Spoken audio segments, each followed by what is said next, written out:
आज या ठिकाणी पोलीस स्टेशन वडगाव निंबाळकर यामध्ये दिनांक 22 तारखेला सदरच्या गावातून एक हायवा चोरीला गेलेला होता, ज्याची तक्रार 23 तारखेला आपल्याकडे दाखल झालेली होती. त्यामध्ये तांत्रिक तपास करून पोलीस स्टेशन वडगाव निंबाळकरचे इंचार्ज आणि त्यांच्या टीमनं संबंधित हायवाचा सीसीटीव्हीच्या आधारे पाठलाग करून जवळपास 50 ते 60 सीसीटीव्ही कॅमेरे चेक करून जवळपास 200-250 किलोमीटरवरती जाऊन वाळुंज MIDC संभाजीनगर या ठिकाणी संबंधित हायवा 2 चोरट्यांनी पळवून नेलेला होता.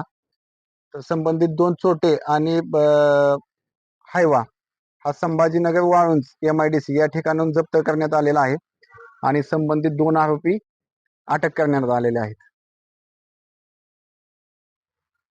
हे संभाजीनगर जिल्ह्यातील आहेत.